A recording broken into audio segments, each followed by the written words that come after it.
నమస్తే ఆల్ మన కోసం మంచి మంచి మూవీ ముచ్చట్లు తీసుకొచ్చాను. 'కల్కి' సినిమాలో ప్రభాస్ గారిని క్లైమాక్స్‌లో మనకు కర్ణుడని రివీల్ చేస్తారు. అంతకంటే ముందే డైరెక్టర్ గారు భైరవానే కర్ణుడని 1, 2 సీన్లలో ముందుగానే చూపిస్తారు. భైరవ గురించి ఒక జ్యోతిష్యుడు ఆ రామచిలుకను ఒక కార్డు తీయమంటాడు. ఆ రామచిలుక సూర్యుడుండే కార్డు తీస్తుంది. అంటే సూర్యభగవానుని అంశతో పుట్టినవాడే కర్ణుడు. కాబట్టి అలా ఒక హింట్ ముందే ఇచ్చారు.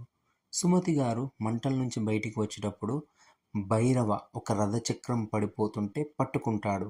అప్పుడు ఏదో మారింది బుజ్జి అని చెప్తాడు. ఆ రథచక్రం భూమిలో ఇరుక్కపోవడం వల్లనే కర్ణుడు చావడానికి కారణం అయ్యింది. అంతేకాకుండా మహాభారత యుద్ధంలో చివరకు రథచక్రం కర్ణుడికి సపోర్ట్ చేయదు.